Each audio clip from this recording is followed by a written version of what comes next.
My client came to me bearing the weight of burnout in her mind, body, beliefs, and even her identity. And she wanted to get back on track, back to work, something that she loved, working as an acupuncturist and shiatsu therapist.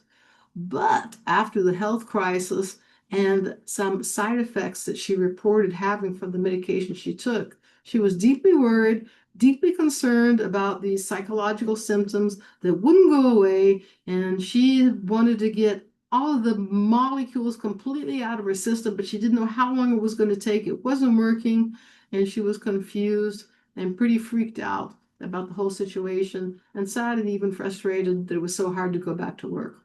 So we started with our sessions, and I heard her story of great overcoming to become a therapist, very fulfilling, having retired and left an abusive relationship. And she had gone through a health crisis because of stresses in her life. She says, I've been a stressed person. And I reflected that back to her. Well, that's identity level language is, minutes later, she wanted to correct me, says, I mean that I went through many stressful situations. I'm not a stressed person. I don't know if her body was catching that because she wasn't able to bring herself back and over fear. We decided to go on the internet. I would took a big risk here. If she went on the internet and that was her convincer strategy to use information to create a belief that she was stuck, how about going onto the internet? Let's prompt ChatGPT and get a more favorable report. I took a risk, but fortunately, ChatGPT was able to say that, well, this hormone that you took has been out of your body for days because the half-life is only a few days. And what's really going on with you now is that you're in a new phase. You're in regulation of neuroendocrine functions. And here's a list, remember, list of symptoms. Here's a list of things that you can do.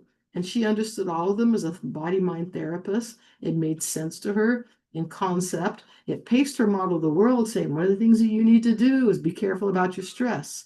And that's when she had the insight. Well, I don't have to go all the way back in a stressful way and immediately start working with acupuncture and shiatsu. I can work with auricular therapy with mustard seeds, and that would be easy to do, and it gets results. And I already have a person that's asking me to do that anyway.